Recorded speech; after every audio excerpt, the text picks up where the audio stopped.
world, welcome to the Casual Historian Podcast. My name is Grant, and this is my co-host James. Hello, world. This is the podcast where we two history buffs talk about things that we don't get to talk about in our history classes, and hopefully you enjoy listening to it. I came up with a topic for this episode, and today's topic is renaming historical events and concepts. So, a complaint that's been levied against historians is that they can be pretty boring, at least in their naming conventions, and this has to do with we need to be really specific about what we're talking about here, because you can't just say, well, it happened during the revolution. Well, a couple countries have been through quite a few of those, and more than one country have been through one. So what exactly are we talking about? Which is why they usually date revolutions, or at least by geography. French Revolution, okay, that happened in France. Sorry, which French Revolution?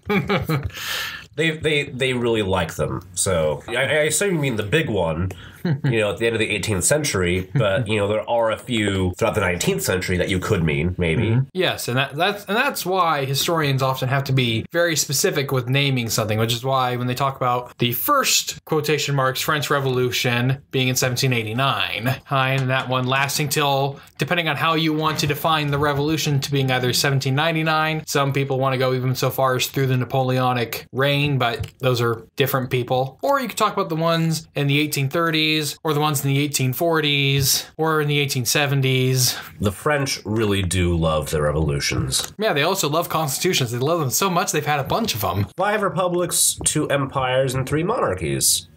Yeah, so I guess that's what we're going to talk about today. We are going to rename historical events and concepts and give them perhaps more fun, for lack of better words. So I want at least more precise. Yeah, more precise in a fun way. So what I want to start with is the term revolution. That's what I came about with this, and that the idea that the American Revolution, often here, it wasn't a revolution because it didn't change society. The social structure stayed the same, while the French Revolution is considered a revolution because social structure changed. But for this particular concept, I don't necessarily want to change the name as much as change what we mean by revolution, because the political science concept of a revolution is a radical change in society. You could use slightly different wording, but that's basically what it means. Well, I'd say we should instead apply a mathematical definition to revolution and have it mean, like in mathematics, a revolution is a 360-degree turn. So a revolution in a historical sense using a mathematical definition would be ending in the exact same place you started, which it turns out most revolutions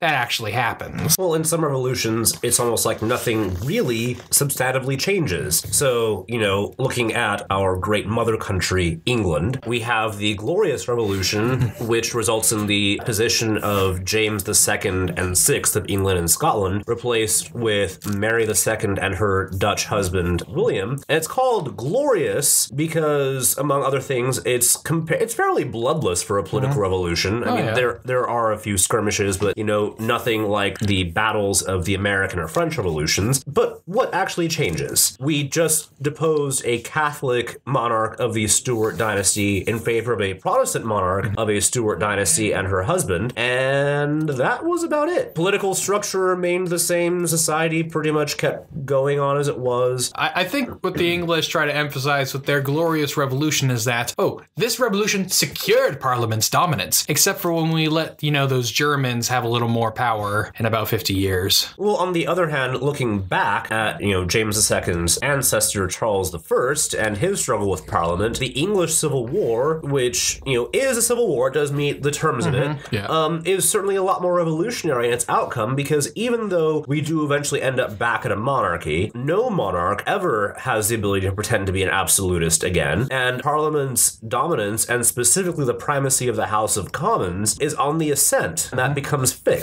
That's a much more revolutionary event in British history than the deposition of James II. So I guess this is why, for this particular point, we don't want to rename the event as much as we want to redefine what it means to be a revolution, which is a 360-degree turn. You've ended up exactly where you started, no matter how many crazy changes went along the way. And in some of these cases, like when James said, they didn't actually change at all. They just put a new coat of paint on it. Well, in the case of, France, for example, example. I made a joke about how much France loves its revolutions, and you've mentioned it. But if we apply the full rotational model to revolutions, the French have got this down to a science because they've just kept spinning and spinning. It's like a Kylie Minogue song. So you have the Great French Revolution with its love of guillotines that spins into what deposes an absolute monarch and a corrupt aristocracy, and rotates into for the First Republic with its revolutionary ideals, liberté, égalité, fraternité, and then we get a Italian pretending to be French who becomes emperor, who incidentally is an absolute monarch, and he creates a new aristocracy, a few surviving nobles and rich people who liked him, also his siblings. And then he gets deposed and replaced with a monarch, but a constitutional one this time. And then later on, that monarchy is replaced in a revolution with a slightly more constitutional monarch, who is then deposed and replaced with a republic, whose president then decides that he's going to be an emperor too, because, surprise, spoiler alert, the president of the Second Republic is none other than the future Napoleon III. And then he gets captured by some Germans. As you do. And because he picked a fight with every German state on the map. And then he is deposed in absentia by the French, who proclaim the Third Republic. And I think at this point the French were a little dizzy, because the Third Republic actually has probably the most staying power of any French government since the Bourbons. And then it also loses a fight with the Germans in World War II, and then we arrive at de Gaulle, and then the Fourth Republic, and then the Fourth Republic goes away, and then we have the Fifth Republic, which we still have. Mathematically, I think we're due for a revolution, but I think the French are too busy striking for a revolution. Well, you have to shut down all of your public utilities somehow every so often in France, because I think striking is the new revolution in France. I think that's mostly what it is. How dare you make us wait an extra 5 years to retire? Unlike in Greece, which is how dare you make us wait to retire? Well, we won't go into that per se. But another area where I feel that historical terminology is imprecise. And one of the things about boring titles, that sometimes, wars are pretty descriptive in terms of what they're about. For example, the humorously named War of Jenkins' Ear is pretty much quite obvious. Oh, yeah. It's a war that's fought because some chap named Jenkins lost his ear. And we all had a good laugh about it. Well, not Jenkins. But World Wars.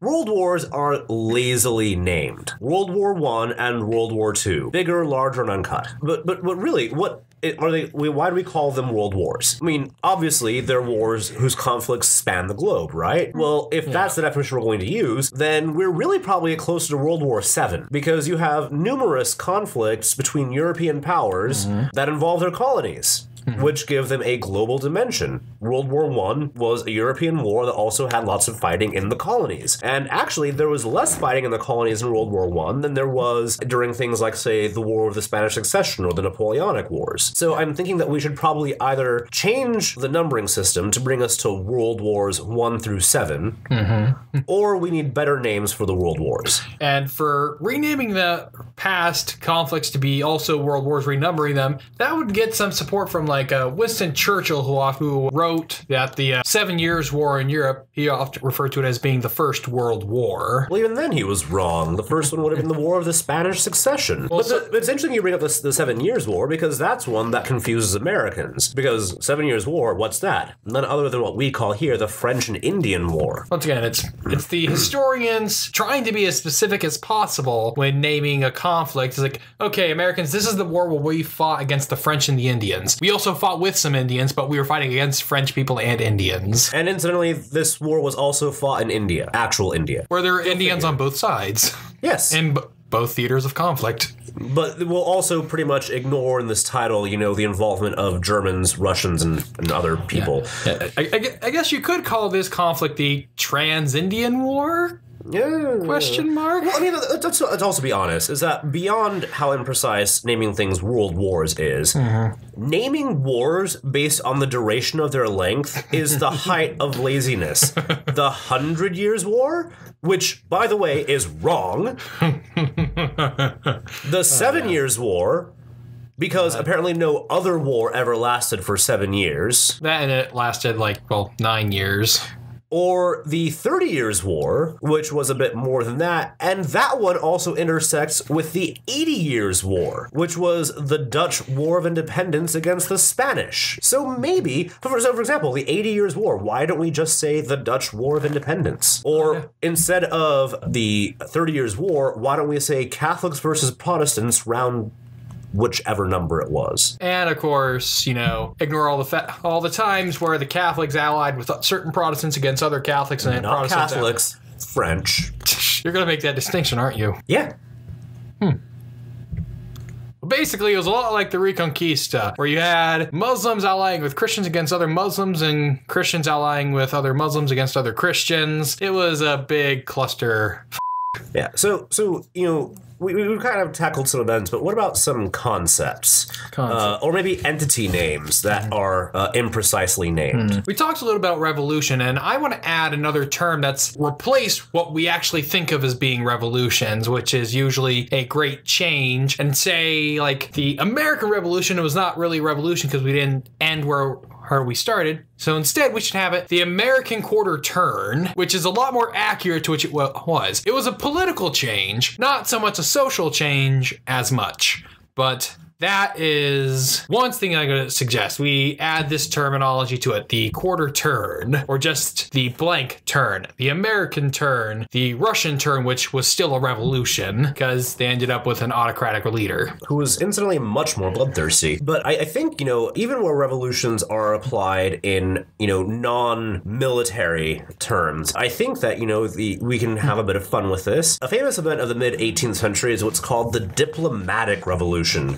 In which, the beginnings of Europe's alliance system and the changes it causes can be uncomfortable. And the thing you have to understand about Europe before the 20th century is that Europe is a mess, a hotbed of nationalist and proto-nationalist fervor stoked by, religious zeal. And I know that's a hard concept for some people to grasp nowadays, but rivalries were profoundly felt. And so one of the big rivalries of all time is, of course, the English, or the British in general, versus the French. And then on the continent itself is Prussia versus Austria for leadership of Germany. So the Diplomatic Revolution describes an event wherein the long-standing Anglo-Austrian alliance opposed to the Franco-Prussian alliance ends up reversing, creating an Anglo-Prussian alliance against a Franco-Austrian alliance. The age-old opponents are still there, they just switched partners. In fact, in some contexts, this is called the stately quadrille. And if you don't know what a quadrille is, it's basically the way snobby Europeans do a square dance. Those snobby Europeans. Europe is where we're going to get a lot of the ideas of what we need to change names of. We could call it the stately do-si-do. Oh, well, that's more understandable for Americans than quadrille. Oh, yes. That's what you have to call it stateside. The rest of the world will call it the quadrille because that's just what happens. Yeah. But something else, I say we need to change the name of more, the names of pandemics to use the word death more, simply because it makes it a lot more interesting. You had the Black Death, which is one of the few times European history writers were creative in naming something, and that, Black Death, it is evocative in emotions, but we need to name more of the stuff. Unlike, say, in the 19th century, we never called the cholera epidemic what I think we should be calling it, the Brown Death, because everyone was shitting themselves to death. Are you allowed to say that? I can beep it out and it can be placed into the family-friendly section of the iTunes. Oh, good. And plus, beeping out is funnier. Yes, that's true, although I do enjoy the idea of a podcast about history having an explicit rating for some reason. The Brown Death, well, that sounds very unpleasant. The thing is, which cholera epidemic? Because there have been several. But then again, there have also been several bubonic plague outbreaks. Yeah. And the Black Death refers to a specific outbreak. That's it. Well, pretty much the entirety of the 19th century, we just kept getting cholera outbreak after cholera outbreak because people didn't learn to stop where you drink or into what you drink. I think, another example, and a much more recent one, we had the West Nile pandemic, which we could just call Americans panicking for no reason. We could. But then again, that's way too generic of a term. That could apply to radically different things. That's a very good point. And this is why precision is important in naming historical events. Yes, that's why our naming conventions here at this episode of the podcast will never become standard. We can hope. Write enough peer-reviewed articles, we can make things stick. Yes, you just have to use the term enough times. What was it Hitler said? Repeat a lie enough times and it becomes truth? Well, we're not necessarily telling lies here. We're just creating better and more creative names. And sometimes alternate names are much more interesting because, for example, in the 1860s, you have the war between Austria and Prussia, the leadership of the German Confederation, or leadership of Germany itself, that will define the destiny of Germany and of Europe. And historians sometimes just blandly refer to it as the Austro-Prussian War of 1866. Well, you have to differentiate it from all the other Austro-Prussian wars. And yet, but an event so pivotal and climactic and in a lot of ways emotional deserves a better name. And so, some German historians use the term the Brothers' War to describe it. And I think that's a much more poignant approach. By this point, the idea of this pan-German identity, which at the time still included Austria, was very real. But it resulted in a mindset where Austria is excluded from Germany. Austria ceases to be German in all but language after this war. And, the close association of its two monarchs, the Emperor of Austria and the King of Prussia, comes to a sad end at this point. And so the Brothers' War also describes, the opposition of the other German states that fell on both sides of this war. Yeah, it reminds me of a naming convention that's come across. I think it's some Canadian historians who like to use the term the Cousins' War for, say, the American Revolution and the War of 1812, where it's the English peoples in North America fighting each other, which I am also of a mindset of most revolutions and wars of independence could also, or at least a lot of them, could be referred to also as being civil wars, where you could have the American War of Independence could easily be also called the First American Civil War. Well, it's harder in that case, mostly because public opinion on the institutions, the colonial governments themselves, were the ones who were leading the impetus for revolution or independence after 1776. You don't really have so much in the way of institutions themselves fighting each other. I think the First American Civil War might be a bit more appropriate if we were describing a situation where, say, some colonial governments actively continue to support the British war effort, but none did. That is a good point, though. I would still contend to call it a civil war, largely because these American colonists